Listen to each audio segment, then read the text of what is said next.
शहबाज शरीफ ने भारतीय वजीर आजम को तहनीती पैगाम भिजवाने पर शुक्रिया अदा किया। मुबारकबाद का पैगाम भिजवाने पर आपका शुक्रिया अदा करते हैं, वजीर आजम शहबाज शरीफ ने जवाब में कहा। मनसब संभालने के बाद मियां शहबाज शरीफ को भारतीय वजीर आजम का तहनीती पैगाम मिला था। वजीर आजम शहबाज शरीफ ने अब इसका जवाब दिया है। मुबारकबाद का पैगाम भिजवाने पर आपका शुक्रिया अदा करते हैं, वजीर आजम शहबाज शरीफ ने कहा। बुलेटिन में सबसे पहले बात करेंगे, वजीर आजम शहबाज शरीफ ने भारत के वजीर आजम नरेंद्र मोदी का शुक्रिया अदा किया है। वजीर आजम शहबाज शरीफ ने भारतीय वजीर आजम नरेंद्र मोदी का तहनीती पैगाम भिजवाने पर शुक्रिया अदा किया है। शहबाज शरीफ ने कहा कि बतौर वजीर आजम उनके इंतखाब पर मुबारकबाद के पैगाम पर मैं शुक्रिया अदा करता हूँ। वाज़ेह है कि भारतीय वजीर आजम नरेंद्र मोदी ने शहबाज शरीफ को वजीर आजम पाकिस्तान मुंतखब होने पर मुबारकबाद दी थी। What they are doing as if they are raising their global stature, वो अपने ग्लोबल स्टेचर को उठा रहे हैं और वो कह रहे हैं कि भाई मैं समझता हूँ इसमें पाकिस्तान को थोड़ा सा खुल के बात करना चाहिए। और इतना तो अमेरिकन भी नहीं बोलते जितना इंडियंस बोलते हैं। इंडियन और जैसे कहा ना कि वो अपनी एक पॉलिटिकल उनकी रेटरिक है और अपना वो ये इंटरनेशनल इमेज भी बिल्ड करना चाहते हैं कि जितना ज़्यादा इमेज इंटरनेशनल हमारा जाएगा उतनी ज़्यादा हमारी स्ट्रेटेजिक रेलेवेंस बढ़ेगी।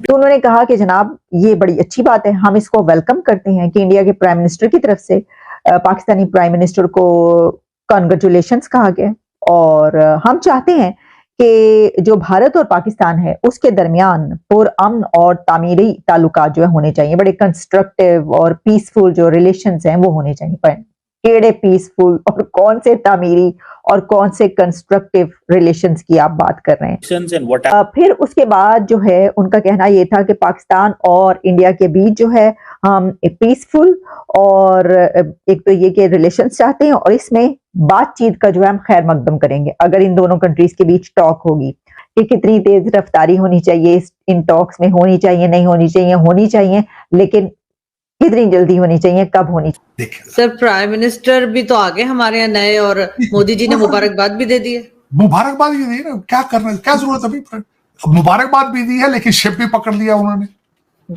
चाइना से जो शिप आ रहा था मुंबई में पकड़ दिया उन्होंने कि भाईजान ये क्या इसमें लेके जा रहे हैं, थोड़ा दिखा जाए। जय हिंद, वंदे मातरम। दोस्तों हमारे चैनल में आपका फिर से एक बार स्वागत है। दोस्तों भारत के प्रधानमंत्री नरेंद्र मोदी जी ने पाकिस्तान के प्रधानमंत्री शहबाज शरीफ को इलेक्शन जीतने पर और पीएम बनने पर बधाई दी है। दोस्तों ये एक कर्टेसी कॉल रहता है पॉलिटिशियन लोगों का कि मतलब इससे डिप्लोमेटिक मूव कहा जा सकता है, लेकिन जो शहबाज शरीफ जो चुन के आए हैं उन्होंने उस ट्वीट का रिप्लाई करते हुए कहा है कि उन्होंने मोदी जी को धन्यवाद कहा है, लेकिन उसमें एक चालाकी उन्होंने ये की है, उसमें कश्मीर जोड़ दिया है और खुद को आतंक का पीड़ित बता दिया है। तो दोस्तों ये इसके ऊपर पाकिस्तानी मीडिया में बहुत चर्चे हो रहे हैं। आइए पाकिस्तानी एक्सपर्ट्स उसके बारे में क्या कहना चाहते हैं। अगर उससे मैं पहले आप मेरे चैनल पर नए हो तो प्लीज़ सब्सक्राइब करके बेल आइकॉन ज़रूर दबाइए ताकि नए वीडियो का नोटिफिकेशन आपको मिलता रहे। तो चलिए दोस्तों देखते हैं पाकिस्तानी मीडिया का क्या रिएक्शन है। मैं मिलता हूं आपको वीडियो के आखिर में। वीडियो अंत तक देखना दोस्तों, वीडियो बहुत मज़ेदार होने वाला है। धन्यवाद।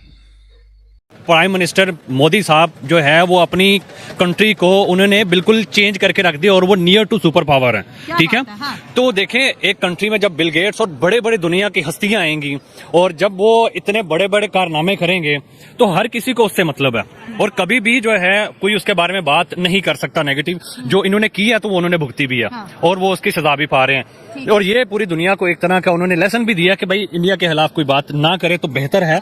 किसी ने पॉजिटिविटी फैलानी है तो मोस्ट वेलकम, पीस के साथ आना है तो मोस्ट वेलकम। तो ये ही उन्हीं का जो है वो एक पैगाम है पूरी दुनिया को, जो कि उन्होंने साबित किया। मालदीव वालों ने भी जो किया वो उन्होंने वो देखें इंडिया यकजा हो गया। इंडिया की आवाम बड़ी मैं अप्रिशिएट करूंगा उनकी आवाम को कि वो कैसे जो है वो जब भी प्रॉब्लम आती है तो वो यकजा होकर खड़े हो जाते हैं। मैं कहता हूँ मोदी साहब भी बड़े खुशकिस्मत है कि उनको जो है उनकी आवाम जो है वो बड़ी खूबसूरत मिली और आवाम बड़ी खुशकिस्मत है उनको मोदी साहब मिला। दोनों ऐसे बाप बेटों वाला रिश्ता, जब किसी में कोई मसला आता है वो इकट्ठे होकर खड़े हो जाते हैं और उन्हें प्रूव करके दिखाया पूरी दुनिया को, नक्शा बदल के दिखा दिया पूरी दुनिया को अपनी कंट्री का। पूरी दुनिया इंप्रेस है मोदी साहब से और इंडिया की आवाम से और देख लिया पूरी दुनिया ने कि कोई भी कोई गलत चीज करेगा तो वो भुगत के जाएगा। और इस चीज़ से यही साबित होता है कि भाई इंडिया इस टाइम जो है वो आने वाले वक्त में एक बहुत बड़ी जो है वो पावर बनने वाला है। वो वाली बात होगी ना बेटा, पंगा नोट चंगे वाली बात होगी। अच्छा, ये भी चीज है कि जहाँ पर इज्जत और पैसे की बात आ जाए तो हमने इंडिया को हमेशा इज्जत को चुनता देखा है। जैसे मालदीव में बाइकआउट किया, कनाडा में उनके स्टूडेंट्स ने वीजास कैंसिल करके वापस आ गए। मालदीव आज भी क्राइसिस में है, कनाडा की भी पॉलिटिक्स आपको पता है डामाडोल कर रही है, ताइवान भी आज माफी मांगने पर जी मजबूर हो गया है। तो आपको क्या लगता है कि उनकी जो नस्लें हैं उनको कौन सा लेसन पढ़ाया जाता है कि जिसमें वो रंग, नस्ल, जात पात, इंडिया की 28 स्टेट्स है, हर स्टेट का कल्चर अलग, लिबास अलग, जुबान अलग, खाने अलग, लेकिन इंडियन सब एक है। देखिए इस चीज़ का क्रेडिट मैं मोदी साहब को दूंगा और मैं इमरान खान साहब जो उनकी स्ट्रेटजी थी दोनों की एक तरह की सेम थी। उन्होंने अपनी यूथ के ऊपर सबसे ज्यादा काम किया, उन्होंने एजुकेशन दी उनको। आज उनके बच्चे से जाके आप बात कर ले, अगला इंग्लिश में जवाब देता है, अगला चंद्रयान के बारे में बात करता है और ऐसी इंग्लिश बोलता है कि हम हैरान रह जाते हैं कि छोटा सा बच्चा है, इसको किधर से इंग्लिश आ गई, क्योंकि हमारी एजुकेशन है ही नहीं। हमने अपने बच्चों को देखा नहीं यहाँ पे भीख मांगते हुए, या हमारे को वो चीज नहीं है। ये इंटरनेशनली हर किसी को पता है। हमारे पॉलिटिशियंस जो है वो इस नौबत पे लेके आए हैं, तो मुझे क्या जरूरत है इसके ऊपर बात करने की। हमारा दिल दुखता है इस चीज को देखते हुए कि भाई इंडिया कहाँ पे पहुंच गया है, जबकि दोनों एक टाइम में आजाद हुए थे।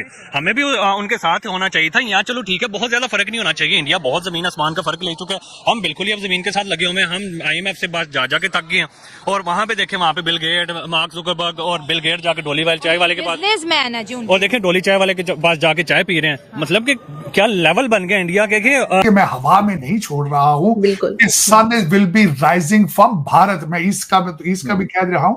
ईस्ट का पहले मैं चाइना का भी कई दफा साथ शामिल करता था, लेकिन इस वक्त उनकी इकॉनमी बहुत स्लगिश है, हालात उनके खराब है। कोविड के बाद उनके हालात ठीक नहीं है।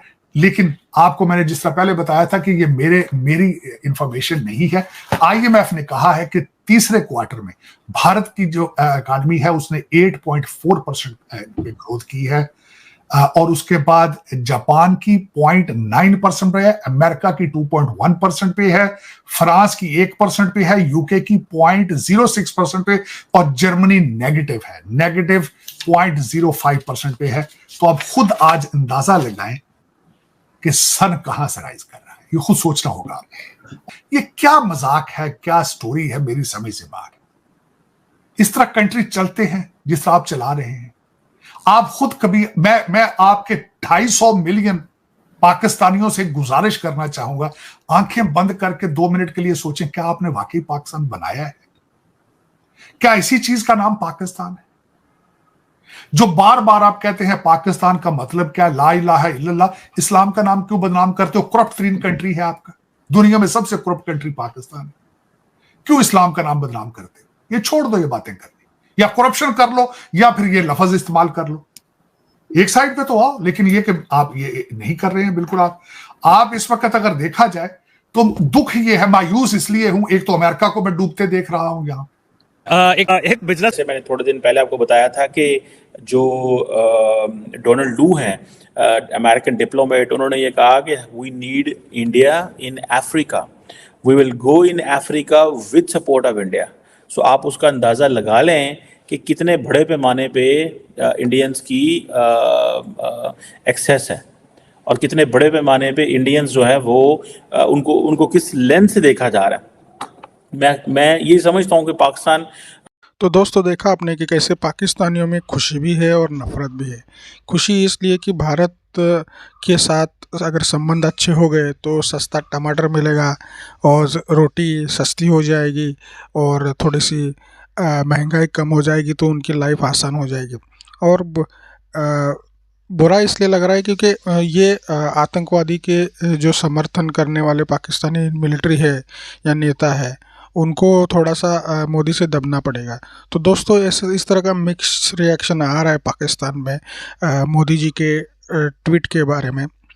तो दोस्तों ये पाकिस्तानी एक्सपर्ट भी अच्छी तरह से पहचानते हैं, अगर पाकिस्तान को सर्वाइव होना है तो इंडिया से दोस्ती करनी पड़ेगी, इंडिया से तिजारत करनी पड़ेगी, अदरवाइज़ इन नियरेस्ट फ्यूचर में पाकिस्तान के टुकड़े होना तय है।